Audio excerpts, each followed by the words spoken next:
네, 자비가 보소하신 하느님 책 97페이지 성체성사에서 하느님의 자비 오늘 살펴보겠습니다. 우리 지금까지 고해성사에서의 하느님의 자비를 지난 시간까지 살펴봤습니다.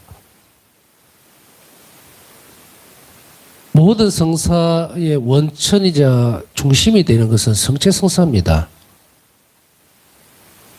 왜냐하면 성체성사 안에서 이루어진 예수 그리스도의 희생, 제사죠, 그죠? 십자가의 신비가 재현되는 그대로 반복되는 이 미사의 뭐 가치 문제가 아니고 존재 의미 자체가 자비죠. 그래서 예수님은 성체성사 안에서 계속해서 매일 미사가 봉헌되어질 때마다 십자가의 희생을 그대로 아버지께 바치고 있는 겁니다. 근간이 되죠, 그죠? 우리가 고해수 안에서 이렇게 보면은 아무 대가 없이 공짜로 그냥 죄에 대한 용서를 우리는 받습니다. 그런데 하느님 편에서는 막대한 그 내 죄를 용서해 주기 위해서 막대한 희생을 치르시는데 그것이 뭐냐? 바로 십자가의 순환이죠. 예수님의 죽음과 순환입니다. 그것이 매일 미사에서 그대로 다시금 재현되는 겁니다. 여기서 재현된다라고 하는 것은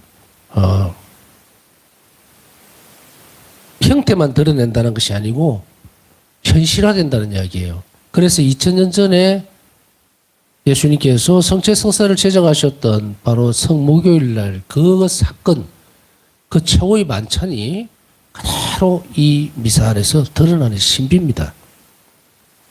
그렇기 때문에 우리가 이 미사의 신비에 들어가기 위해서는 앞에 부분들을 성사편을 다루면서도 계속해서 말씀드렸고 또 그 이전에 다른 부분들을 다루면서도 얘기를 했지만요. 성사 자체는 신비입니다. 그렇기 때문에 아마 이런 말씀을 제가 드렸지 싶습니다.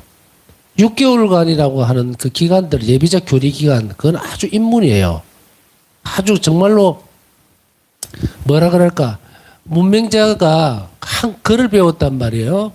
그런데 글을 배우고 나서 읽고 쓰고는 됩니다. 읽고 쓰고는 되는데 의미를 몰라요. 저는 이 부분을 참 이해를 못 했었어요, 옛날에. 옛날에 이해를 못 했는데, 어떤 부분이냐면, 그냥 뭐, 이렇게 외국인들하고 대화를 하는데, 이분이 막 아주 유창하게 그 얘기를 하고 있단 말이죠. 그래서, 아이고, 참 뭐, 박식하다. 외국어를 잘한다. 이렇게 이제 생각을 했죠. 그러면서 이제, 한번 뭔가를 이렇게 뒤밀은 적이 있어요. 이 책 좀 봐달라 이랬더니 저 그걸 못합니다 이러는 거예요. 아니 대화도 잘하고 뭐 정말 듣기에도 너무 그 유창하게 하던데 왜 이걸 몰라요? 그러니까 저는 의미는 잘 모릅니다 이러는 거예요. 평상시에 쓰던 말만 쓰고 환경이 이제 주어진 그 부분에서만 생활적인 언어만 자기가 잘한다 뿐이지 무슨 뭐 의미를 잘 아는 것도 아니고 이렇게 얘기를 하는 거죠. 그래서 보면서 저게 우리가 신자들이 바라보고 있는 어떤 형태인가 착각 아닌가. 우리가 성사도 거룩하게 보려고 그러고 경건하게 태도도 갖추고 이렇게 하는 그것이 우리가 성사 안에서의 신비적 부분들을 정말 성사를 통해서 주고자 하는 하나님의 정말 초월적인 사랑이에요. 초월적이라는 거예요. 인간의 눈으로 이렇게 확인하고 만지고 이런 게 아니고 그러면 이건 따로 교육을 받아야 되는 게 아닌가. 따로 가르쳐 줘야 되지 않을까. 이것이 뭐예요? 우리 영성생활이라고 얘기했죠. 앞에서. 그래서 표면적으로 규칙이나 규범이나 계명을 잘 지키고 내주 활동 좀 하고 성당에 오고 자 제가 이렇게 짚어주는 몇 가지 안에 다 들어가 버리죠. 여러분들 신앙생활이라는 게.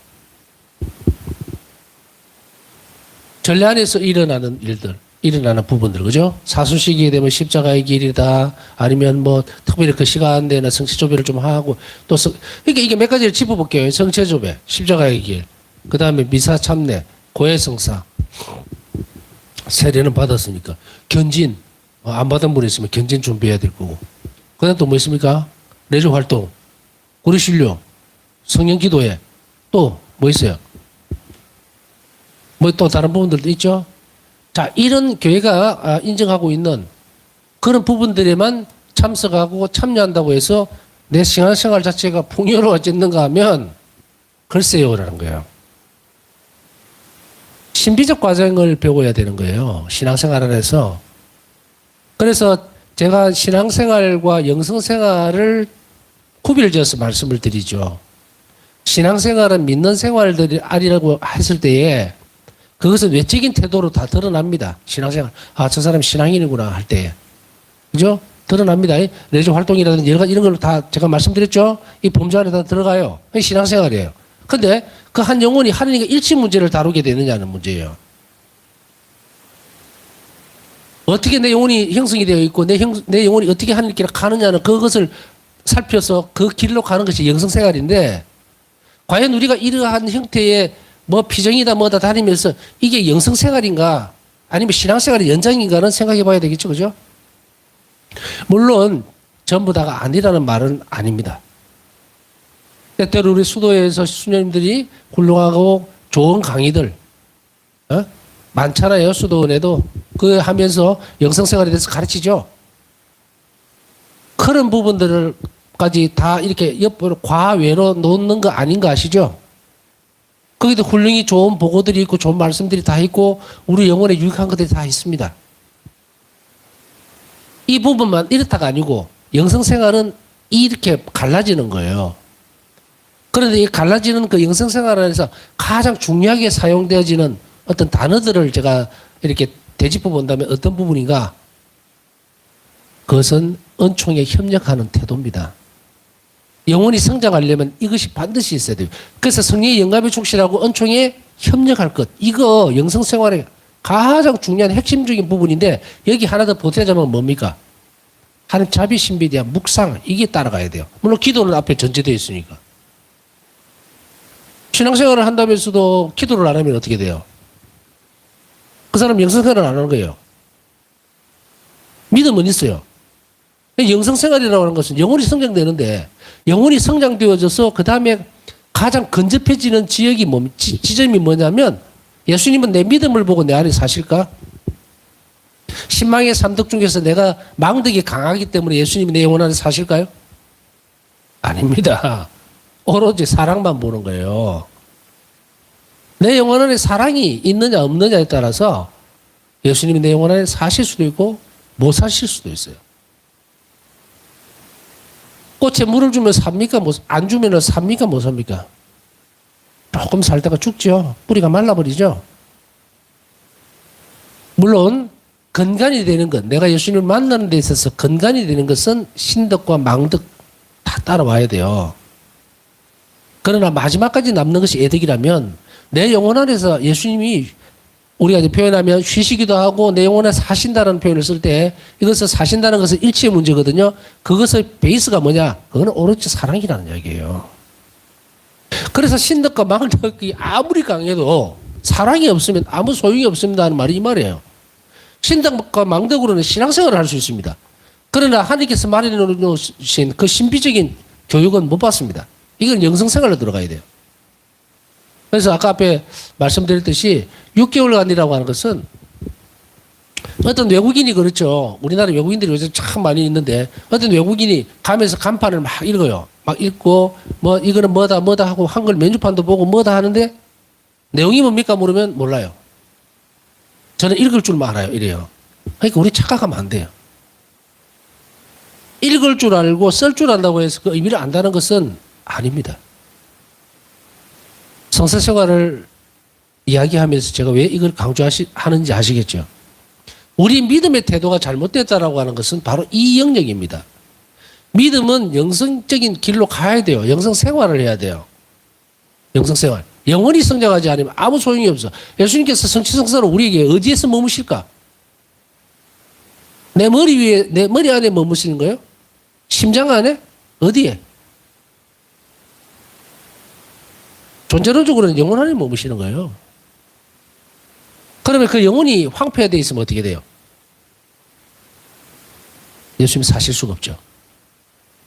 그래서 이런 인간의 조건들, 그것을 하나님께서 아시기 때문에 예수님께서 성체성사를 아무리 우리 안에 들어오시려고 해도 내 영혼이 완전히 파괴가 되어 있으면은, 황폐되어 있으면은 사실 수 있습니까? 나와 하나가 돼야 되는데, 결국 천국이라고 하는 것은 무슨 풀장에 사람이 붕 들어가서 물속에 잠기는 게 아니에요. 하나가 되는 겁니다. 완전히. 우리가 예수님을 완전히 변화되는 것. 녹아버리는 거예요. 내 존재 자체가. 신성화되어 버리는 거예요. 그런데 이 부분이 이렇게 되지를 못하면 어떻게 됩니까? 따로 놀죠. 그러면 예수님께서 이 땅에서부터 당신은 우리와 함께 사시려고 하는 거예요. 근데 그것의 전제 조건이 뭡니까? 십자가의 죽음과 순환, 그 전제 조건이 뭐예요? 죄를 용서하기 위해서요. 우리는 죄가 있으면 예수님과 살 수가 없죠.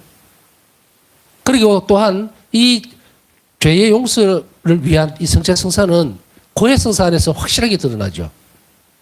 자, 이걸 정리를 해보면 이렇거든요. 내가 죄를 지었어요. 영혼이. 그러면은 내가 이 영혼이 치유가 되지 않으면, 다시 얘기하면 하나님을 사랑할 수 있도록 초월적인 사랑과 연결이 되지 않으면, 그 관계가 이어지지 않으면 어떻게 됩니까? 예수님은 내 영혼 안에 사실 수가 없죠. 그래서 고해성사를 세우신 거란 말이에요. 성체성사가 메인이거든요. 매일매일 나와 함께 사시고 하나가 되시기 위해서, 내 영혼에 오시기 위해서 불가능한 부분들을 없애줘야 되잖아요. 죄가 있으면 안 되죠. 그러니 예수님은 고해성사로 우리를 죄의 용서를 해주는 거예요. 그럼 뭡니까? 이제 이 가닥이 조금 잡히죠? 고해성사를 충실하게 한다는 것은 성체성사로 나아가기 위한 거예요. 그런데 우리는 어떻게 됩니까? 따로따로 놀죠. 고해성사 보고 나면 그냥 내 죄를 용서받았구나. 내 삶의 문제만 다루려고 하는 거예요. 천만에. 그것에서 충분한 은총을 얻어내고 고해성사에서의 효과가 완전하게 꽃이 핀다 그럴까요? 열매를 맺는 것은 성체성사 안에서예요. 만일 어떤 사람이 고해성사를 충실히 받다 하더라도 성체성사에 충실하지 못하면 그 사람 영혼은 말라 비틀어져 버립니다. 공실. 텅 비어 있다는 거예요. 그래서 언제든지 예수님을 사랑으로 내 영혼 안으로 모시지를 않았기 때문에 그 영혼은 어떻게 됩니까? 고해성사 보고 난 이후 순간에는 깨끗해져 있어요. 그런데 성체성사 안에서 예수님과의 사랑의 결합, 일치에 대해서 더 많은 것을 내놓지 않으면 그 영혼은 마귀가 빡 잡아먹어버리겠죠? 비어있잖아요. 왜 우리가 영혼이 성장을 하지 못하고 하나님과 일치 문제에 있어서 이렇게 동떨어져 있고 감정도 없고 감흥도 없고 하나님이 있는지도 모르겠고 그냥 성당 미사생활 신앙생활 한다 성당에 댕긴다 뭐 이런 표현을 써요. 다니다도 아니고 댕긴다. 학교는 다니는 데고 학교는 댕기는 데라고요. 다니는 거예요. 그냥 다니는 거예요. 왜 이런 문제가 생기는지 아시겠죠? 글을 읽고 쓸 줄은 아는데 의미를 몰라. 그것에서 이제 묵상적인 부분으로 들어가야 됩니다. 그렇기 때문에 고해성사편은 이제 배웠고, 내가 고해성사편을 잘 배웠고 이제 충실하게 고해성사를 이렇게 보면 되겠구나 하고 그 영혼이 이제 뭡니까? 예비적 동작을 지금 만들어 놓았어요. 이제 그래서 6개월간이라는 것은 읽고 쓰고 하는 것밖에 안 가르쳐 줍니다. 이제 나머지는 이 성사생활은 신비교육기간에 죽을 때까지 해야 되거든요. 그러면 우리가 성사생활을 해나가면서 신비적인 부분을 여러분들 경험하고 체험하느냐는 말이에요. 성세성사 안에서 신비로운 부분들을 느낍니까? 고해성사 안에서 하나님과 현존과의 맞닥뜨린 적이 있나요? 그런 기대는 하고 있습니까? 아니면 아이고 내 같은 사람이 뭐 그런 것까지 그냥 믿으면 되지. 그렇게 엉터리 같은 신앙생활을 하고 있지 않느냐 이 말이에요. 바울사 성례 일기에서 보면요. 바울사 성례가 가장 괴롭힘을 당했던 말들 중에 하나가 뭐냐면 이런 말들입니다. 니까지 깨. 니까지 깨.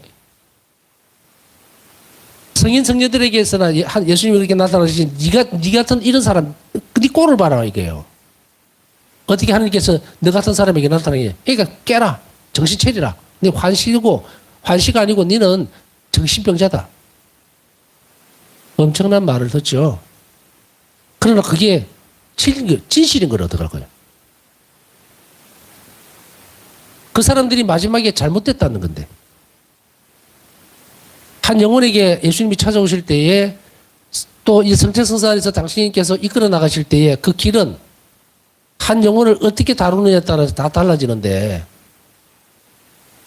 그것을 함부로 교회나 사제들의 판단, 영적 지도자의 어떤 부분도 아닌 사람들이 마구잡이로 덤비면서 얼마나 엄청나게 상처를 많이 입히게 됩니까? 자, 그 이면을 보자고요, 우리는. 그 이면을 봤을 때에 우리는 이 성체성사에서 무엇을 기대하고 있는 것인가? 무릎을 한 번 더 약간 옆으로 돌려보면 이렇게 질문을 던지는 거예요, 제가. 여러분은 미사에서 뭘 기대하느냐고. 어떤 기대를 가지고 미사를 참여합니까? 그냥 내 같은 인간에게는 예수님이 오실 수가, 설마. 그러나 그 설마가 원하면 언제든지 예수님은 성체로 내 안으로 오잖아요. 왜 그걸 안 받아들이냐고요. 왜 인정을 안 하느냐고. 너무도 놀라운 일은 내가 은총을 거부하고 있다는 이야기예요. 믿으려고 하는 것이 없어. 설마 혹시나 아이고 내 같은 사람에게 그 내 같은 사람에게 라는 그 말이 가당치나 하냐 이 말이에요. 모두에게 열려져 있죠. 제가 이렇게 이야기를 휙 들어서 가는 이유가 뭐냐면 정말로 이제는 살아있는 신앙이 돼야 됩니다. 나는 미사에서 뭘 기대하고 있는 것인가? 나는 성체 조배하면서 뭘 기대하고 있는 것인가? 뭘 바라는 것인가? 아무 욕심이 없는가? 아니면 그냥 어떤 인텐시오, 지향에 내 기도를 꼭 들어주려는 그것이 매듭인가? 살아있는 하나님이 나는 만나고 싶지 않은 것인가? 감히 그걸 청하면 안 되는 것인가? 여러 가지 문제들이 있어주죠. 그런데 우리는 마치도 그림자라도 밟아보면 안 되는 듯이 피해갑니다. 그것이 예수님을 얼마나 낙담시키고 실망시키는지 모르요. 예수님 끊임없이 나에게 와서 말을 걸내고 싶고 내 영혼 안으로 들어가고 싶은데 내가 거절하는 거예요. 아이고 주님 저는 너무 참 비참한 존재고 이렇기 때문에 제발 오지 마세요. 저는 천국에 안 갈랍니다. 그럴 겁니까?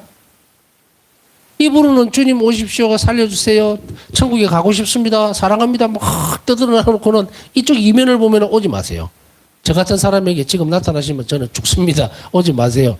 그러니까 너하고 만나려고 생각하지도 말고요. 내한테 뭐 요구도 하지 마시고 그저 내가 바라는 것만 따박따박 들어주시면 됩니다. 그게 내 신앙생활입니다. 이걸까요? 자, 여기까지 단추를 깼으면요. 이제 차츰차츰 오늘 들어가면서 살아있는 신앙이어야 된다는 것을 강조하고 싶다는 거예요. 미사 때 예수님은 늘 살아있는 분으로 나에게 지금 말을 건네고 나와 함께 사시기를 바라고 나에게 모든 것들을 다, 정말 이 미사 안에서 드러나는 예수님의 사랑은요. 너무도 비참할 수도 있어요. 어떻게 보면. 이 사람에게 막 구걸을 해요. 구걸을 해. 내가 너를 얼마나 사랑하는지 좀 봐달라고. 세상 천지에 이런 하나님이 있을까? 언젠가 우리가 이 삶이 끝나는 날 하나님 앞에 갔을 때는 참 너무도 미안할 거예요. 돌아갈 수도 없겠지만 그렇게 사랑을 좀 받아가라고 그렇게 구걸하는 하느님, 그 하느님을 내가 언젠가는 만나겠죠. 그랬을 때에 우리 영혼은 어떨까요? 예수님이 저렇게나 내한테 매달리고 사랑을 구걸하고 있었구나 하는 것을 안다면 그걸 그때 알게 되면 너무 늦겠죠? 그걸 지금부터 살아내야 됩니다. 그 사람은 복이 있는 사람이에요. 그러니 이제 몰랐던 영역들이 있을 수 있죠. 읽고 쓰고밖에 못했으면 이제 제가 가르쳐주고 이 우리가 또 배우는 이거 함께 걸어가는 이 자비신심 안에서는 살아있는 길을 가르쳐주는 거니까 이제는 읽고 쓰고의 문제가 아니라 의미를 알아들으면 돼요. 그것을 차근차근 한번 살펴보고 그리고 여러분들이 실제로 내일도 미사 참여하시는 분 있겠죠? 영성치 하기 전에 어떻게 준비를 하고 정말 내가 이 미사 안에서 뭘 간절히 바라는 것인가? 아마도 마지막 방점은 예수님 자신을 바라는 거여야 될 겁니다. 그런데 그 길이 꼬불꼬불 할 거예요. 파우사 성녀도 거의 말년에 완덕에 이르렀을 때야 당신 자신이 작은 성체가 되기를 간절하게 원하고 이제는 주님의 바라는 것이 아무것도 없습니다라는 고백을 했듯이 우리 또한 사실은 좀 많은 부분들을 돌아갈 수도 있겠지만 그러나 연습하지 않는 사람은 성공할 수도 없어요. 실패할 수도 있습니다. 그러나 사랑의 실패는 사랑은 상처를 주지는 않습니다. 예수님에 대한 사랑은. 부족함이 따라올 수는 있겠지만 그렇기 때문에 우리는 이 모험을 해야 합니다. 자, 다락방에서 주님과 제자들이 마지막 만남이 있었다. 참 이 그림을 그려보면 너무도 슬픈 장면이 떠오르죠. 예수님께서는 제자들을 그렇게나 사랑하셨고 이제 당신은 순환의 길로 죽음의 길로 가셔야 되는 헤어져야 되죠. 그리고 난 뒤에 그 이후의 일들은 결국은 제자들을 떠나서 이 땅에 남겨두시고 가셔야 된다는 것도 알고 계시니까 예수님은 마지막 이 만남에서 모든 것을 다 쏟아붓습니다. 예수님께서는 이 세상에서 아버지께로 건너가실 때가 온 것을 아셨다. 그분께서는 이 세상에서 사랑하신 당신의 사람들을 끝까지 사랑하셨다. 요한복음 13장 1절. 뭔가를 남겨둔다라고 하는 것은 단순하게 유품이나 유물을 남겨놓는 것은 아닙니다. 놀라운 하느님의 자비, 이 신비는 바로 당신 자신을 이 땅에 남겨놓으신 거예요. 어떻게 이것이 가능한 것인가에 대한 문제들, 그것은 성령께서 오심으로 인해서 가능하게 되었다. 하나님께서 실행하시는 일들에 대해서 제가 이제 그 말씀을 드렸잖아요. 우리가 신앙적인 신비적인 부분, 우리가 믿을 교리라든지 바라봐야 되는 것에서 금방 말씀드렸듯이 어떻게 예수님은 이 땅에 당신을 성체로서 남겨두시고 또 아버지께로 가셔서 그곳에서도 계시고 이곳에서도 미사가 되면 그대로 그냥 예수님은 존재하시고 어떻게 이게 가능한 것인가 라는 그런 물음은 아주 그거는 국민학교 애들도 하면 안 되는 질문이에요. 제가 이거 제일 처음에 자매가 보석하신 하나님 앞에 제일 처음에 설명할 때 뭐였습니까? 창조에 대해 내가 하나님께서 창조됐다는 확고한 믿음, 그 신념, 믿음에 의한 신념, 그거 없이는 어떤 것도 이해 못한다 그랬죠. 이것이 무너져 있는 사람, 이것을 건너뛴 사람은 어떻게 하는가? 모든 것이 다 걸림돌이 됩니다. 어떻게 동정녀가 아이를 놓을 수 있겠는가? 예수님은 어떻게 해서 당신 살과 피를 남겨놓으시는가? 이거 누가 했습니까? 바리새파 사람들이잖아요. 자기 자신만 믿는 사람들이죠. 우리 안에 속이나 이런 생각을 갖고 있는 사람이 있다면 그 사람은 아직도 바리새파 사람들이에요. 하느님 안 믿습니다. 자신을 믿는 거지. 그래서 하느님은 그렇게 하시면 안 됩니다 이거예요. 하느님의 초월적인 문제, 초월성을 무너뜨리는 것. 그거 신앙 아닙니다. 믿음도 아니고 아무것도 아니에요. 우리의 존재를 뛰어넘는 것이 하느님이거든요.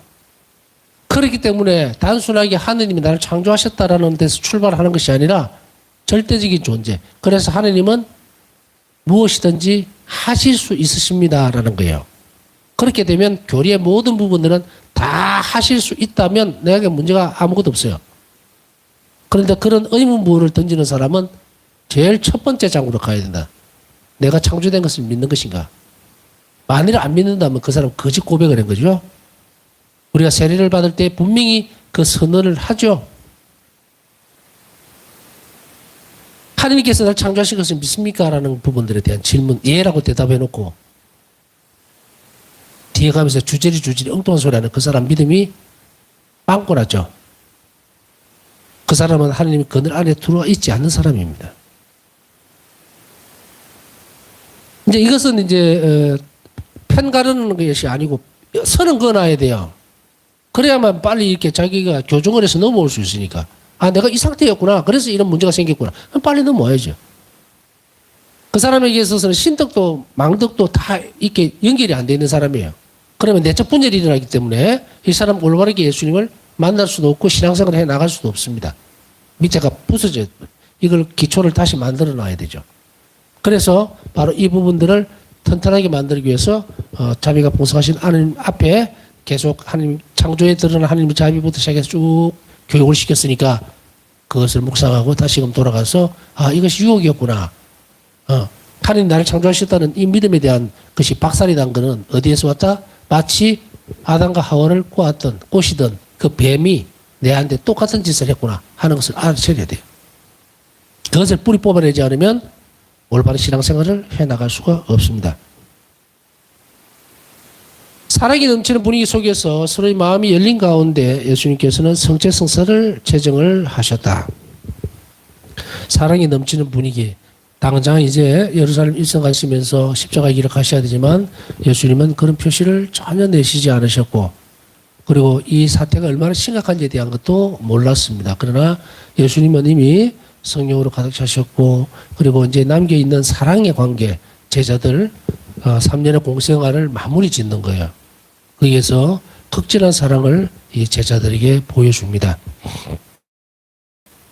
그래서 예수님께서는 제자들의 발을 씻기시고 씻어주시고 빵을 들고 찬미를 드리신 다음 그것을 떼어 제자들에게 주시며 말씀하셨다. 사랑은 함께 있으려고 하고요. 극진한 사랑은 결합을 요구합니다. 그래서 그게 전형적으로 가장 사랑에 대한 표본이 되어지는 것이 어떤 부분입니까? 그것은 오늘날 이렇게 저렇게 많이 불순한 세력들이 그런 부분도 흩어져 놓았지만 혼인성사에 대한 거죠. 혼인성사. 서로가 서로에게 피로 의해서, 여기서 피로 의해서라는 건 사랑의 조건입니다. 사랑의 피로 의해서예요. 돈이 많아서, 얼굴이 잘생겨서, 체격이 그거 아니다. 그건 조건이 안 돼요. 가장 필요한 한 가지 조건은 사랑은 서로가 서로에게 주고 싶어 하면서도 함께 있고 싶어 하는 거예요. 같이 있고 싶어 하는. 바로 이 부분이거든요. 그래서 예수님은 제자들을 또 우리들이죠. 극진히 사랑하셔서 왜? 못내 아쉬운 거예요. 이 마음을 우리는 한번 묵상해 봐야 돼요. 오늘 성시간할 때. 얼마나 여리여리하고 잘 넘어지고 세상의 죄에 그렇게 유혹이 잘 넘어갈 수밖에 없는 이 제자들을 두고 예수님이 떠나시려고 하는. 물론 성령께서 오시면 그들을 도와주고 용기를 북돋아주고 하늘나라 당신께 다시 올 때까지 잘 지켜주리라는 거 알죠? 그래서 요한복음에서 예수님은 제자들을 위해서 어떻게 기도를 합니까? 아버지, 제가 이들을 위해서 기도하는 것은 이들을 아버지께 데려가시라고 하는 것이 아닙니다. 여기에서 지켜달라고 기도드리죠. 예수님의 이 장엄한 기도는 사랑이 철철철 넘칩니다. 얼마나 안타깝고 아쉽고 이 제자들 여리여리하고 정말 손 많이 가는, 베드로 사도도 손이 참 많이 가는 그런 영혼들. 그래서 아버지께 간절히 간청하죠. 이들을 지켜달라고. 아버지께 올 때까지. 이 예수님의 구구절절한 이런 사랑들은 요한복음에서 폭발적으로 일어나는 이 부분, 이 맥락은 우리의 성체성사를 세우셨던 이 다락방에서 다시금 살펴볼 수가 있습니다. 얼마나 간절하고 얼마나 정말 걱정스러우면 당신 몸을 이 땅에 내.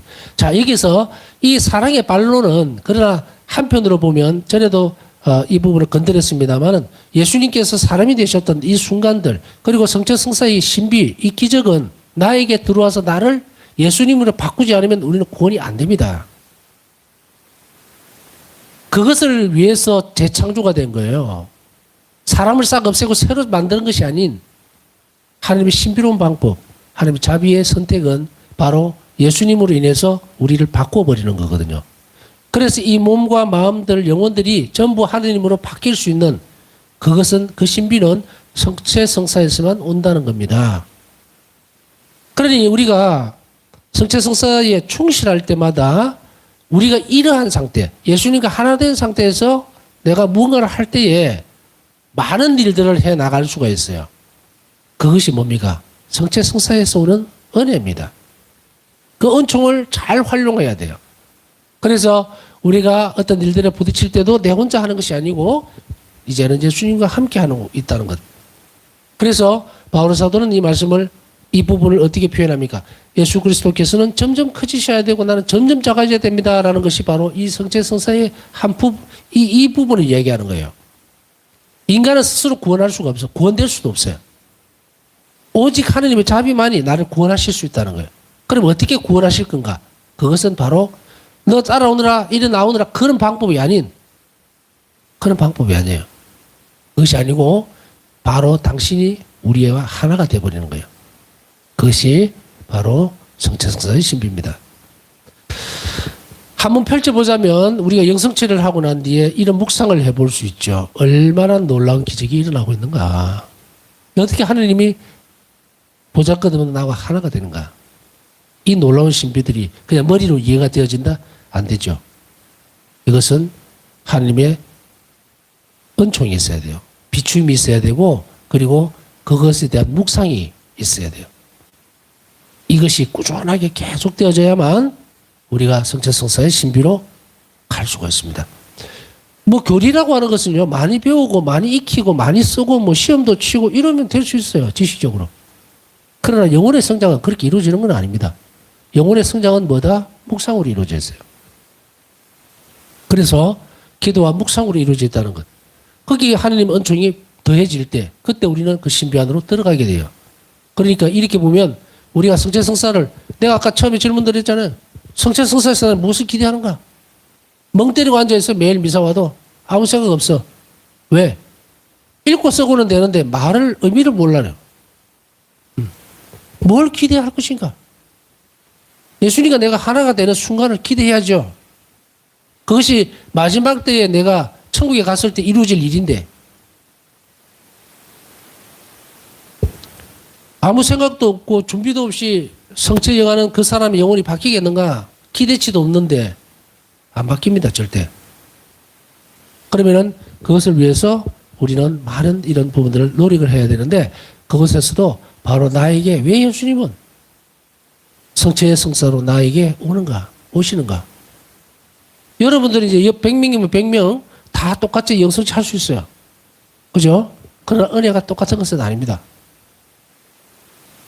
어떤 사람은 정말 많은 은총을 받아가는 사람도 있고, 어떤 사람은 그렇지 못한 사람도 있고 이래요. 왜일까요? 준비된 영혼들만이 그 은혜를 가져갈 수가 있다. 그래서 지금 여러분들을 준비시키는 거잖아요.